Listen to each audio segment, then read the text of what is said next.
so we naively went into Iraq thinking we could do a quick regime change and everything would remain the same there. But here, obviously that caused a lot of chaos. With all due respect, I thought I read about this whole thing on the front page of the paper on April Fool's Day. Addressing this Jefferson agenda has been good. It's been good in a lot of ways because it's getting more people involved. I've been a revolutionary. I was born and raised in Plumas County, and I've been a revolutionary all my life. And I can understand the feelings of people that are sick and tired of things the way they are, and they do need to change. But there are logical, legal questions about going this route. I mean, I think a lot of people probably may be asking this question. Since we're far outnumbered in Sacramento, how do we think we can get the legislature to pass our secession and then also get the U.S. Congress to agree to a 51st state? Neither Southern California nor Northern will allow us to succeed. Neither would give up the water or the resources. Besides, way back in 1869, the Supreme Court ruled that secession, either from a state or from the Union, is unconstitutional. Therefore, it would take a constitutional amendment to form a 51st state. I don't know, I guess the momentum is dead in Oregon, but 82% of the people of the Jefferson counties are in Oregon. California counties would be insane to jump ship, as we would be underrepresented again. Then we'd have to secede from that new state, and hundreds of new states would pop up all over the country, and you can see how this quickly gets into a stand-up comedy. Many people here are like me, trying to run a small business and having a hard time with the bureaucracy of California. Have you tried living in other states or other countries? How's the red tape and corruption, say, in Mexico or Pakistan? How would it be here in a brand new state? Has anyone investigated the backgrounds of the founders of the secession movement? I've heard they're all radical, right-wing, extremist, malicious Timothy McVeigh types. Sure.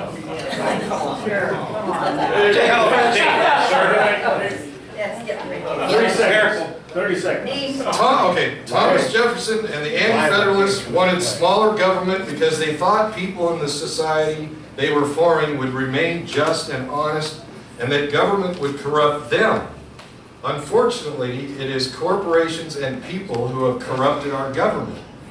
We need to simplify and to make government more efficient, but many of the people calling for less government nowadays have a hidden agenda for personal gain if they were unsupervised. That this is one of the slowest counties to recover financially, and that the other bottom counties are the rest of the proposed new state. Thank you. Only fools will blame on Sacramento. Okay, next up. Sir. My name's Troy Rickers. I live in Twain. I've taken a lot of classes in accounting and economics when I went to college.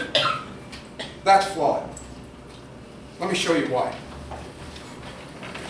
Excuse me, sir. They claim Caltrans brings into the county $19 million. $19 million comes to Caltrans on Main Street. Does it come here to this Board of Supervisors? Does it go into our treasury? No. The people that work for them live here. They spend money, buy homes, pay taxes, go to the grocery store, buy food, hardware store, buy things. Sure, so do I. They also claim CHP, $4,600,000. Same thing. Yes, the state sends CHP that money to run that office, but that doesn't come here to the supervisors or to our treasury. What we are asking for the state of Jefferson is representation. They even say we don't have enough representation. We need to fix it.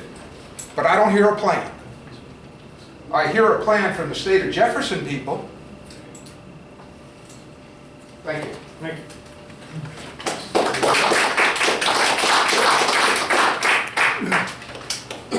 Yes, my name is George Trujillo, president of Quincy, and I have 2 points to make. First, briefly, I got a chance to look again at the Keeping California website this morning, And I think there's a very good summary there that you might be interested in. Unfortunately, I didn't have time to make copies for everybody, but I have one copy, 4 pages of a summary of a lot of main points that you've heard without all the numbers. And I thought that might be useful. It's available if you'd like it. Secondly, the most salient point I've heard made by the proponents of the state of Jefferson is that you have to vote yes in order to have a seat at the table. Now, what's supposed to occur at that table? Well, they've also heard that if you don't vote yes, you're in limbo. Where are you?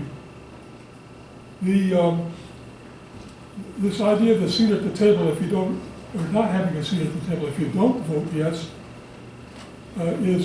has 2 very strong implications. One possibility, which I think is kind of silly, is that those counties will be excluded from the state of Jefferson and remain in California no matter where they are. Isolated, such as Del Norte would be, who's already voted not to participate. Secondly, this,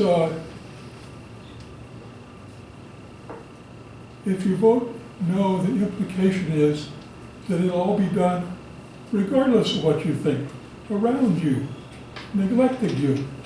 You don't have a seat at the table. Well, what's supposed to occur at this table? What's going to go on over it? What's going to go on under it? That participation is almost entirely beside the point, because as we've heard, and you can look up anytime you wish, the process doesn't depend on what the counties say. The process depends on what the state legislatures say and what the what the federal legislatures say. So I think we're being unintentionally informed of the biggest issue here. Having a seat at the table is the biggest headline out there for us, but is completely useless and in fact probably corrupting of the whole process. As you can probably tell, I'm in favor of keeping it in California. Thank you. Back here, Gordon. Hi, good afternoon, and thank you for the opportunity to be here. My name is Gordon Keller. I'm a resident of Taylorsville, Genesee area, but I also have an office and business here in Quincy. Yeah, overall, I just feel like the state of Jefferson proposal is rather counterproductive. Yeah, I agree that I think we're very underrepresented in this part of the state, and whether it be allocated based on some combination of land area and population, something needs to change, but I don't think having a separate state is the best way to do it. I also feel like a lot of local ranchers aren't very well represented and falling under laws of big agribusiness, which is hard on local ranchers, so that needs to change. But overall, I just feel like the state of Jefferson would be probably a social and financial disaster for Plumas County. You know, we get a lot of support from the state. I think when it comes to like Caltrans, the gentleman mentioned, yeah, the money doesn't go into the county coffers, but it goes onto the roads that we drive. And as much as I dislike traffic delays when I'm driving here, which we sat in for 20 minutes today, I also appreciate good road maintenance, and you don't have good roads if you don't take care of the maintenance. The CHP, same thing. I don't like them lurking behind the bushes, driving to Reno, trying to give me a ticket. But on the other hand, I certainly appreciate the fact that they're there to help when you need help, and they have helped me at least a few times over the years here in Plumas County, in the many years I've lived here. As far as water rights, we talked about control of water. I don't think the water, I'm not any expert on this, but I don't think the water allocations or water rights are going to change, and if the state starts trying to do that, they're going to end up tied up in court for probably decades fighting some of the best lawyers money can buy. Finally, the state, the county is about 70% federal, so that's jurisdiction isn't going to change independent of state, so that's not going to gain us anything. So really in summary, I just, I appreciate the democratic process and the fact that we're all here to be able to discuss this, but I really feel like this whole state of Jefferson proposal is counterproductive and just be a financial and social disaster. And I would encourage the Board of Supervisors to put their efforts into, something a little bit more constructive and fruitful for the county. So thank you.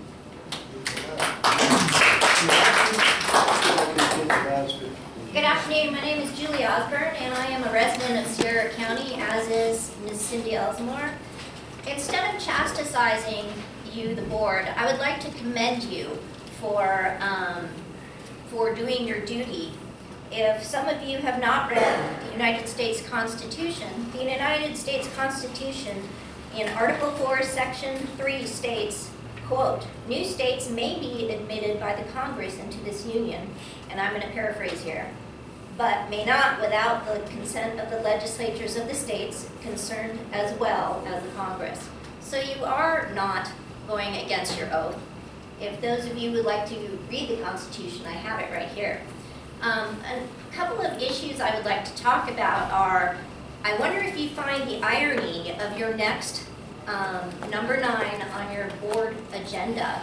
In closed session, you are going to be reviewing a lawsuit by the High Sierra Rural Alliance, of which Ms. Elsmore is the treasurer.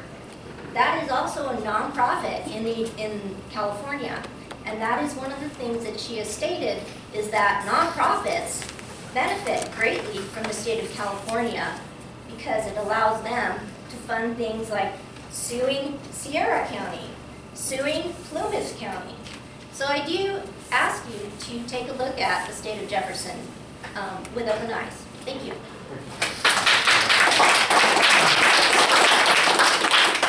Oh, does he have his hand up or is he filming? You're filming, okay, sorry. You're right behind. Yes, I'm a lifelong educator, as my husband is, and we would be very concerned about the state of Jefferson and how it would provide education, not only K through 12, but also college, university system. How would they provide that? If any of you have sent youngsters off to universities in recent years, you know, even if they are state universities, it's expensive. But if you send them out of state or to private universities, you're talking $50,000, $60,000 a year. And I don't see the state of Jefferson suddenly providing a whole bunch of universities. Thank you. My name is John Kidwell. I'm on the committee for Plumas County, State of Jefferson. We have 3 minutes to respond individually. We can't possibly do that. And I do appreciate what Keep It California did in their presentation. I do appreciate the individual comments made by those people who support Keep It California. But we can't respond to all of that in the period of time that I certainly can in 3 minutes. I barely introduced myself in 3 minutes. Stephen Baird is here today. He was prepared to respond to the finances, but I don't know if we can give it a shot, I guess, but I don't know if we can do it in 3 minutes. Well, we'd like an opportunity to do it, and believe me, there is an answer for every single comment made, every single statement made, every single assertion made. There is a positive response from the state of Jefferson that will satisfy the concerns these people have raised, every one of them. But now that we've gotten what they say, we'd like an opportunity to digest it, evaluate it, and make a counter presentation to you regarding it. I'd also like to ask, if at all possible, we'd love to have the individual supervisors in their individual districts hold open meetings, open forums, allow us to come and speak, whomever, all of the citizens that you represent, to come and speak to you individually at your respective meetings, and let us present to you what we know, what we have experienced. I was prepared today to give you a list, a substantial list of people that are business people that realize they can no longer, matter of fact, not only can no longer do business, they've had to leave because they can no longer do business. I'd love to tell you about the man that came up to me crying because he had to remove his children and his family from Plumas County and out of California in order to sustain in his business. Begged us, please do something. So that's what we're trying to do. I have said in previous meetings, nothing nefarious about this, folks. All we're trying to do is repair. We know we have onerous laws, rules, and regulations under which we can't function. As individual businesses, we can't function. We need to do something about it. I haven't heard Keep It California say a single thing that creates opportunity past what I just said. They don't have resolutions or solutions. We do. And we'd like to be able to present those to you. If we can't do it at those individual district meetings, and we understand you're very busy, we'd love for you to have to be able to do that, but if you can't do that, we'll be back. The issue of education was brought up just now, and I am in college. My name is Adriana Baird, and I actually go to the University of Idaho. I was actually forced to not go to school in California because it was too expensive for my parents to pay here. So I go to school out of state, and I get the benefits of out of state. You still have to pay out of state, and it's still less expensive than being able to go to a college here. So. Thank you.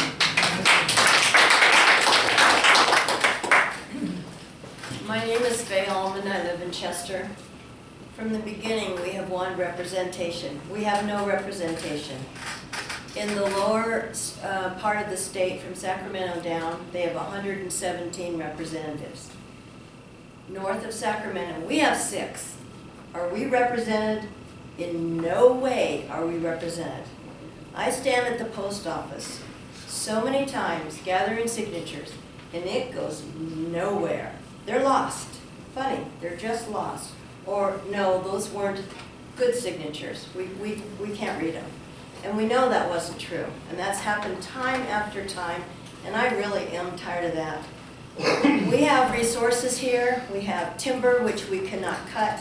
My husband was the timber management officer several years ago, and he left. He said, I'm going over to fire. I know we won't be able to cut. And as you can see, we can't use our resources. We can't use the timber, we can't use the water anymore at all. It's regulated out, it's gone. If we don't try, it will remain the same. So even though you say it's impossible, you try, or it just remains the same. We are not representative.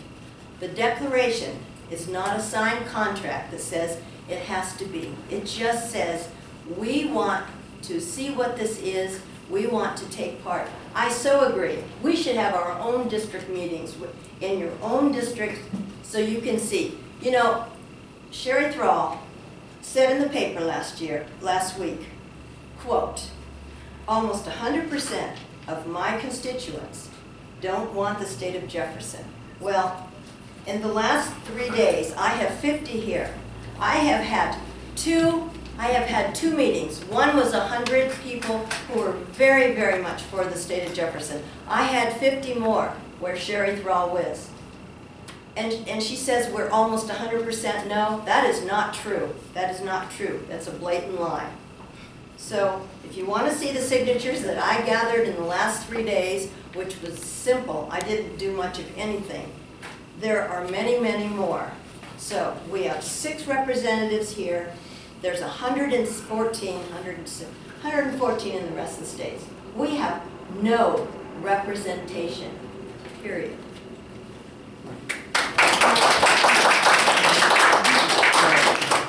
I would like to say that I'm going to overlook being called a liar when you never asked me what that was quoted.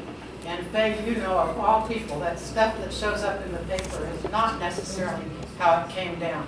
I was giving a board report under correspondence for the correspondence I had received the week prior. I have told anybody that asked me, everything I hear from my constituents, it's running 50-50, for and against. Not 100% against? No, and I never said that. I said exactly what I just told you. I was giving my board report. Yes. I never said it in the first place, Faye. I can't retract something I didn't You say. need to say in the paper. No, No, the they need- reporter that reported it probably needs to correct it. But if you look at the reported program, which I've paid for the damn camera so you can, you will see that I was giving a board report under correspondence. And we do that every time, and it's the correspondence we received in the week prior. And that's literally where we were. So it's not, I have no control over how the paper reports something. And anybody that has bothered to contact me, and John can tell you, I have explained that to them. But you apparently didn't bother to contact me. You just No, I didn't. You just wanted to come here and call me a liar. Thanks. Okay. You're welcome. Sorry. All right. Hello, my name is Steve Baird. I was before you a few months ago doing the pro-Jefferson items. Wanted to thank Keep It California again for bringing the numbers. Fairly accurate, good sourcing. There's only one issue I have with it, state personal income taxes. That number really can't be right. It's far off on a factor of like 5 or 6 to 1.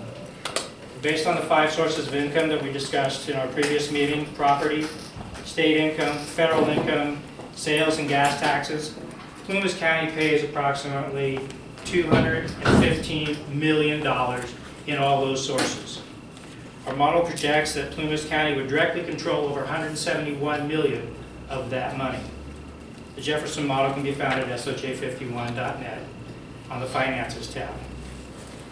The key differences in the 2 financial presentations is who owns and controls the money. Keep It California wants you to believe that this is California's money, and we cannot survive without it. California does not have any money. In practice, California has spent money of future generations to satisfy their inability to control their spending habits. We're at a minimum $340 billion in deficit, recognized. And this is from the May 7th, 2014 LAO's report. I'd like you to recognize that all the money both groups have discussed is Plumas County's money. It was raised through here through taxes and fees, and the lion's share should remain here. And the local citizenry and this board should determine how it's spent. California does not wake up each morning with a brand new pot of gold to distribute to the poor and huddled masses. It takes it from us every day at the pump, grocery, and hardware stores, and those magical days in April. Keep It California wants you to beg for your own money and continue to be the subjects of a new kingdom. We're asking you to help us break the chains of bondage we have let them forge through our own inactions over the past decades. I and my fellow Jeffersonians are not willing to bear the weight of these chains any longer. I ask that you turn the locks off the shackles of Plumas County so it can have the chance to build on a representation model that our founders intended for us so long ago.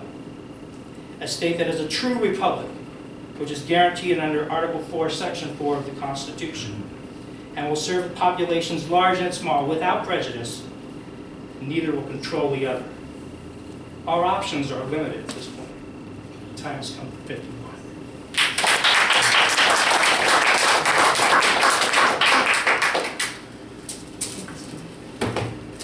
I brought these along just to show the people who Keep It California. I haven't lost my marbles, but I still got them.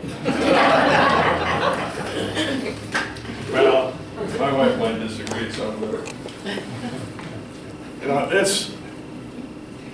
is just wonderful that we live in this country. I mean, holy cow, where else? I don't think there's another place in the world where we could sit around and discuss what we're discussing. This is an extremely important issue, and I'm proud of everybody here. I don't really like being called a left-wing or a right-wing bircher, but other than that, I appreciate every comment that was made here. Now, I would like to say that the motto of KIC, I can put here, Keep It California, advocates for better representation for rural California, is their motto, but they oppose breaking away from the state. Well, I would have to say that's an oxymoron. I certainly agree with the first part of that advocate for better representation. Well, how are you going to do that if you stay in the state of California? We're locked in by the state of California's constitution to the representatives we have. And every 10 years we redraw the district lines and nothing changes. Well, a little bit here and there. We've got a little bit of Sacramento now in our District 1 for senators and that kind of stuff. But overall it doesn't matter. We have 6 representatives. We're never going to get more than 6 representatives ever if we're in the state of California.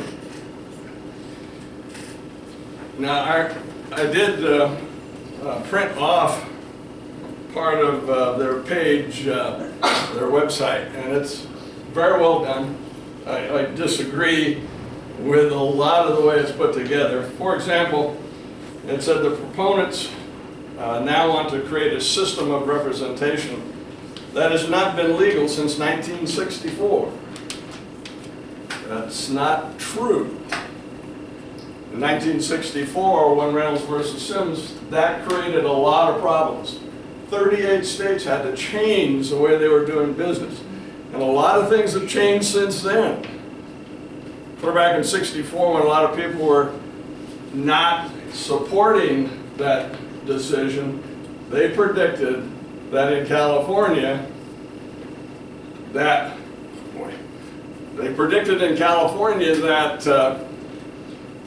we would not have representation throughout, that it would be controlled by San Francisco and LA. They were extremely close to that. Let me go through. Thank you, sir. Thank you. It's 3 minutes. Okay, let me show you one more thing. You can have one. I mean, I've got a lot of. Susie's going to give you her 3 I gave minutes, you so mine. keep on going. Oh, great, thank you. Let me just give you real quick. Smallest state in the country now is Wyoming. They have 13 counties, 30 state senators, and 150 representatives. That's in Wyoming, 500,000. So I don't think there's any violation in the law if we get this done. Vermont, second smallest state, 14 counties, 30 senators, and 150 representatives. California, 58 counties, 40 senators, 80 representatives. That's 320,000 people for each representative. Whereas in Wyoming, it's 3,200 per. Schools were mentioned. California's sure done a heck of a good job with schools. We're 51st in class size. No, I don't think there's 51 states. The District of Columbia's counted in that. We're 39th in testing, and it hasn't changed much. We've been down to next to the last and up. And Piers and I used to work together and work on that stuff a long time ago, it seemed like. It was. We all spent too much time looking at these different things. So I don't want to take up all of her 3 minutes too, so I'll go to this. I just wanted to leave you with a visual. There's our representatives. Okay? Well, our representatives, I'm going to drop in there. Well, here's our one from Beaver. Nice guy, really nice guy. And they're all these people that represent us, you guys, giving up your time to do this. It's not like you made a career out of it. And boy, I never thought I wanted to go into politics. Well, here, if you look at this, here goes the rest of the state's representatives. And I have counted these marbles, so I know how many are in there. And I dump all those people in, they're all going to Sacramento and getting there. And we'll assume our representatives arrive first, because they're on the bottom. Holy miracle. When you're nervous, it's hard to get marbles to go in there. Thank you. Almost. Try it faster over there. There we go. I don't know how you play marbles with. Now, there's our representatives. They get down to Sacramento and they start mixing together. Okay, how much representation do you have? Can you find those in there? Thank you, sir.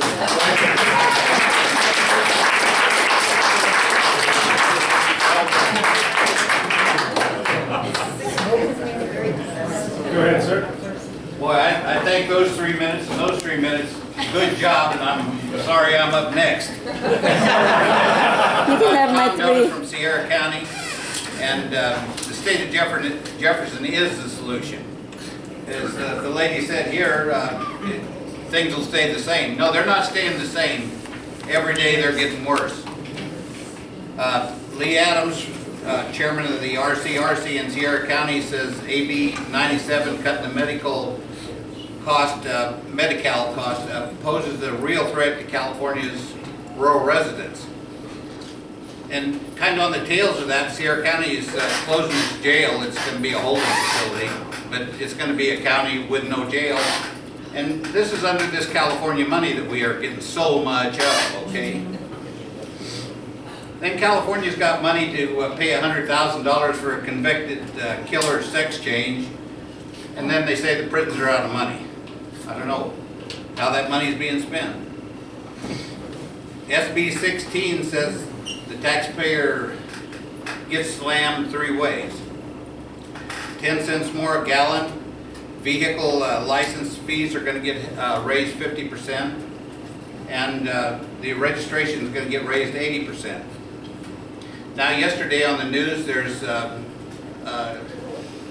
drivers getting presented for the legislators, so if they drink too much they won't get a DUI, they'll get sent home with a tax-paid driver from us, okay? It can get worse, so don't think it's just going to stay the same.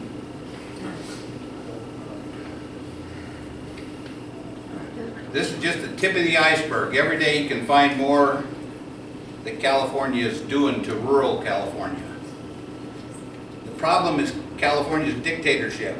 The solution is the state of Jefferson, where people are represented, not targeted. If you're not part of the solution, you're part of the problem. And unfunded liability, I don't know how it's working here. Sierra County, I know I've got a paper on, says they have $11 million worth of unfunded liability. I'd like to know how much Plumas is, because I know Plumas is much bigger. Unfunded liability is a bill coming down too. The time has come for 51. Please support the state of Jefferson.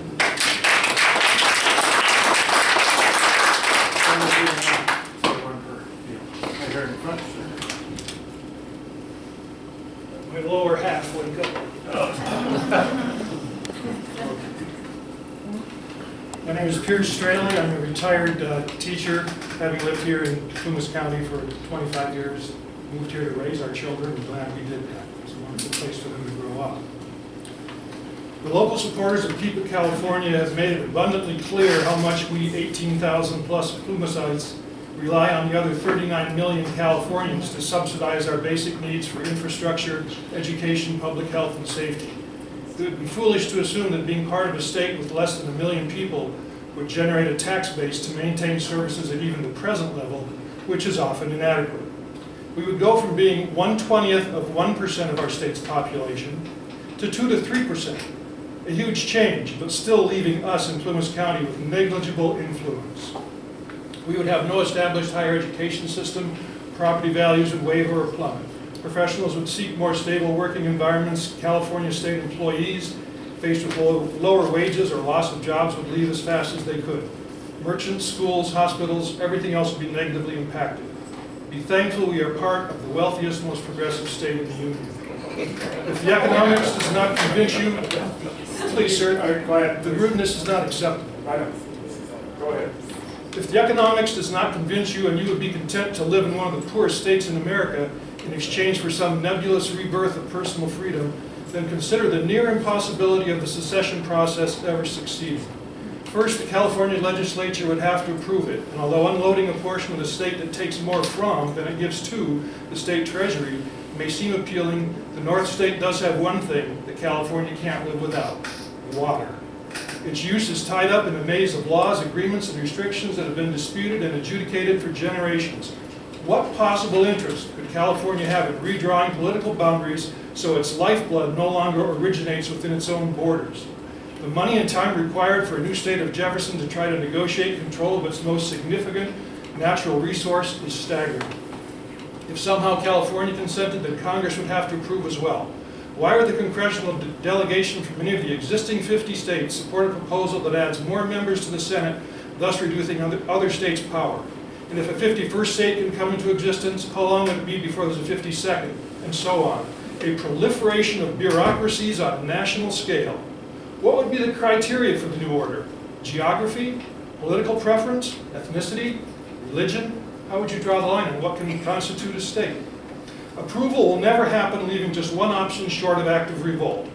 challenging the constitutionality of one man, one vote ruling made in 1964 by an 8-to-1 vote of the Supreme Court. Current justices would have to conclude that it is fair and prudent for the voting power of all counties to be equal in at least one house of all state legislatures. And some states have only one house. So for example, Plumas County citizens would have 500 times the power of Los Angeles County citizens. 3 minutes. Do you have somebody that would like to? I've got another 30 seconds or so. I'm sorry. Go ahead. I'll give him my. Okay, keep going.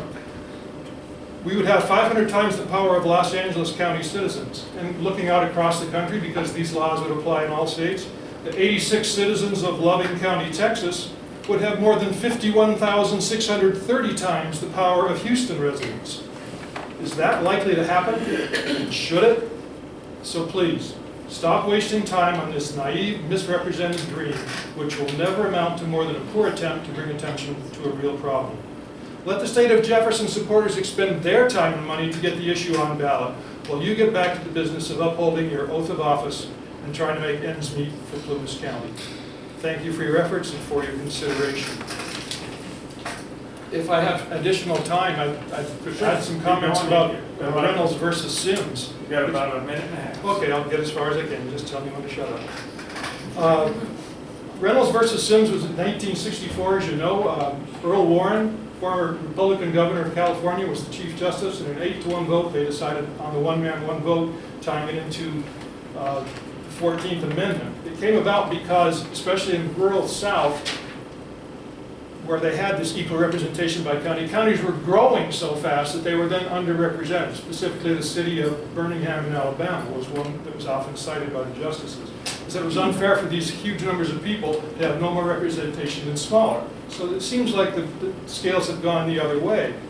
But to turn to the federal model of the Senate with 2 each is not valid. That was formed at a time when the greatest disparity between the largest and smallest new states was about 12.5 to 1, not the tens of thousands to 1 that we would encounter here. And that was absolutely necessary for the new nation to have a contiguous geography, to have all of the colonies in one new country. They had no armies, they had no other means to support themselves, and if they were segmented, if there were gaps and breaks, they could never have survived. So to some extent it was the tyranny of the smaller, but it was necessary to get this country started.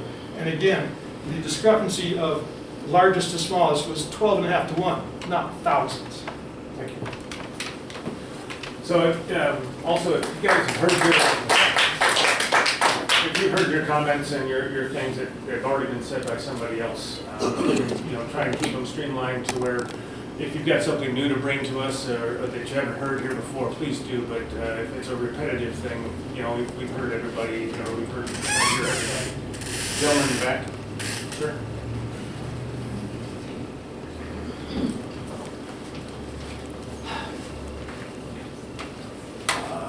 Thank you very much for having me here. My name is Greg Walsh. I'm a resident of Placer County. Last property I sell real estate. Last property I sold up here was in Plumas County some time ago, but in the county anyway. But in regard to what you've heard today, is I know I've been around for a couple of days on this earth, and until you understand what the problem is, you can't seek a solution. I've heard the solution today. I'm 100% behind the state of Jefferson movement. I heard about it 8 months ago. I've been studying it ever since. I've been very involved. I've been making a documentary from Northern California to Oregon, and to show people in Southern California, towns that are boarded up with with statements from the people that have lost everything because of lack of representation in the Northern California area. It breaks my heart to see this stuff, but anyway, I'm putting together a documentary. You're glad to have one. I'd be pleased to give you one as soon as I get it done. It'll be about a month or two, and then you can see what I've seen. Currently, if you don't have a vision, if you don't have a focus on the future, I don't even want to hear your plan. The future for the state of Jefferson is, one, there are 575 agencies in the state of California right now. As you know, according to that American flag, and has been said by Stephen Baird, Article 4, Section 4 of our Constitution is the dictate to the federal government to implement a republic form of government. I'm sorry if you're not sure what the republic form of government is, but it's not alive and well in the state of California. It's just not.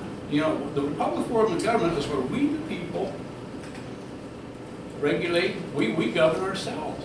We elect you people to be our representatives. In regard to that, the two guys that are hired to take representatives home after they drank too much, you guys, we're holding you at a higher standard than ourselves. That's why you're here. If you can't control your alcohol and stuff, I don't know. I haven't drank in 19 years because I don't control it well. And if you don't drink, is all I can tell you. But we got to pay for a limo. We got to pay for a limo service for these drunks. I'm sorry. Something's gone off the chart, you guys. This is just California. Last year they passed 936 new bills in the House. The year before was over 800. Do you think we're over-regulated? We need a divorce from that nonsense. Keep it California, just keep it south of my home. And let us get back to what makes America wonderful. And there are two reasons America is the most wonderful country in the whole world. One's our Constitution, and two is our natural resources. And unless you allow us to use our natural resources, we will die. Thank you. Thank you.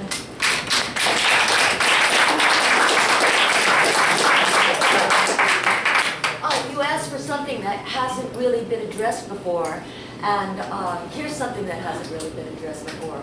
We hear a lot of complaining by small business operators about the oppressive burden that they meet by the rules and regulations imposed on them by the state of California. But what about the benefits that accrue to almost every working man and woman in this state by being able to participate in the state's unemployment system, a system of unemployment benefits, and the state system of workers' compensation? Now, it's true that a lot of those benefits are paid for by employer and employee contributions, and maybe a lot of you employers are rubbing your hands with glee that you won't have to contribute as much to a system like this. But if you want to withdraw from those systems, you need to be able to turn around and tell every single working person that, hey, I don't want to support you in your time of need. I want you to be on short rations at a time when you need help the most. And you should also be able to tell shop owners and retail businesses that, hey, it's perfectly okay with me if you don't get the support to the economy that comes from those kinds of benefits, and that you don't want to participate in that kind of administration system that the state of California provides us with. And as far as complaining about all these terrible rules and regulations, personally, I like living in a state where the quality of my drinking water is regulated, and where the amount of pesticides that can be used in certain areas are regulated. And I'm happy to see a state where children can be raised in a safer environment, and where workers can work in a safer environment. And if that imposes some burdens on employers, I can understand that those are burdensome, but that's part of the cost of living in a safe and sane community. And if I have any time left, I want to give it to George, because he had something else to say. Okay, George, go ahead. Just one item to address the issue raised before about one man, one vote. The website doesn't say that that was, and the Supreme Court didn't say that that was nationwide, all lumped together. It's state by state, and it's county by county. If you have what was proposed, 1 or 2 senators in the state from each county, you're not going by population, and it would fit the Supreme Court decision that that's not legal because it's not based upon one vote, one person, one vote. I mean, one vote. Yeah, you know what I mean. Thank you, George. Thank you. Thank you. I wanted to address a couple things. One thing that she just said, unless the laws have changed, as a business owner, you are not eligible for unemployment. Sorry. If you go out of business, when you go out of business, as a business owner, you don't collect anything. You can't go get unemployment. You can't do anything of the sorts. Something was said by the gentleman over there about the corruption. Do we want to talk about corruption? How about the bullet train? Let's talk about some corruption here real quick. not only are they spending money that the people don't want to see spent, but how is it that Dianne Feinstein's husband is the one that gets the contract? Let's talk reality. Let's talk corruption. To me, that is keep it corrupt, California.